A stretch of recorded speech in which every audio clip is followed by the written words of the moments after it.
घड़ी का था इंतजार बिग बॉस, वो घड़ी आ चुकी है। बिग बॉस आप चाहते थे कि यहाँ पर कटारिया वर्सेस अदनान हो जाए और कटारिया यहाँ पर लड़े झगड़े तगड़ा सा माहौल बना दे। और यहाँ पर जो बोल के आया था अदनान की मेरा मकसद है यहाँ पर एल्विश को कटारिया को यहाँ पर विशाल से दूर कर देना या फिर कटारिया से बदला लेना, एक तरीके से जो बदले की भार, जो बदले की जलन, जो बदला दिख रहा है अदनान के अंदर, वो बाहर सामने आ रहा है। आज घर के अंदर झगड़ा हुआ। अब ये झगड़ा क्या था, यहां तक कंटेंट बनाने को लेकर, कंटेंट बनाने को बिग बॉस ने एक टास्क दिया कि आपको यहाँ पर कंटेंट बनाना है, जिनमें शिवानी भी थी, कटारिया भी था और भी बाकी लोग थे जिनमें कंटेंट बनाना था। तो यहाँ पर कटारिया ने कंटेंट बनाया और वहां पर डिस्टर्ब किसको करना था? डिस्टर्ब करना था अदनान को। अदनान को कंटेंट नहीं बनाने देना उसको।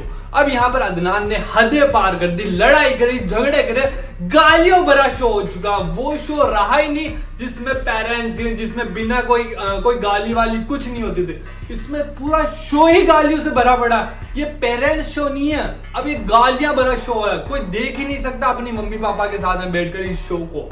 अब इस शो के अंदर देखने को मिल रहा है कि जिस तरीके से ये लड़ रहा होता, अदनान में खुन्नस बाहर सामने आती है। बार बार ये बोलना कि जो भी आ रहा है तुझे बजा रहा है। किसको बोलना? कटारिया को। जो भी आ रहा है तुझे बचा रहा है, चल बे निकल बे।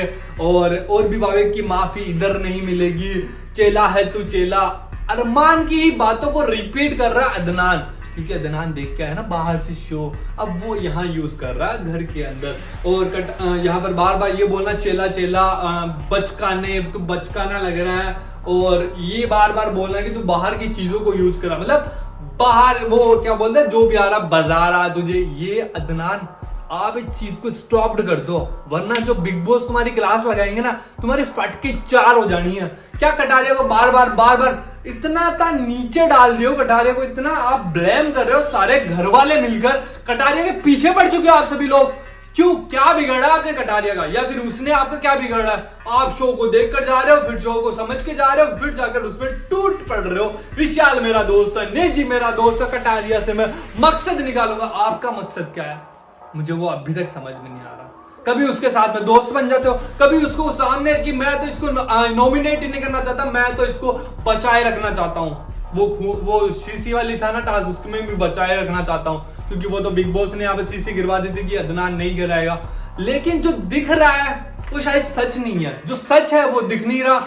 अब यही तो आपका है कि आपने अपना जो डार्क साइड, जो यहाँ पर कटारिया बोल रहा है कि आपने जो आपको जो पता है, आपका जो डार्क साइड है वो आप सामने नहीं ला रहे हो, आपकी हकीकत सामने नहीं ला रहे हो अदनान आप। और कटारिया का ये बोलना डिफेंड में कि भाई तू हर चीजों को रिपीट कर रहा है, धक्का मत दे।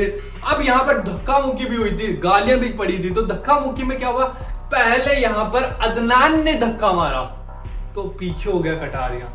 अब पीछे होने का तात्पर्य यही था कि वो इज्जत करता है बिग बॉस की, वो नहीं करना चाहता लड़ाई बढ़ाई। अब यहाँ पर इस बात को बढ़ाने के लिए अदनान आया। अदनान धक्का मारता है, उसे बार बार छेड़ता है, बार बार, क्योंकि उसको पता है अरमान भी खिलाफ है, उसको पता है साई भी खिलाफ है, उसको पता है और घर वाले बाकी भी खिलाफ है, रणवीर वगैरह, ये कोई भी यहाँ पर कटारिया को पसंद नहीं करते। अब ये इसका गलत फायदा उठा रहा है, ये इसको यूज कर रहा है इन चीजों को, पॉइंट्स को। तो बार बार बोला, कटारिया ने डिफेंड में बोला तेरे जैसे बालक पाले हैं, नकली भूत बना दूंगा। पर कहीं ना कहीं बातें कहीं ना कहीं उलझ के अदनान आपकी क्लास तो 100% लगनी चाहिए। अनिल कपूर जी, सलमान सर होते ना वो अलग क्लास लेते, वो तगड़ी क्लास लेते, लेकिन अनिल कपूर जी आप भी इस बार अदनान की तो क्लास लेना ही लेना, क्योंकि वाइल्ड कार्ड एंट्री करके आया ना वो घर के अंदर, और वो बोल रहा है, वो जिस तरीके से उभर रहा है सामने, फेक दिख रहा है, वो आप उसे एक्सपोज करो। Bye bye.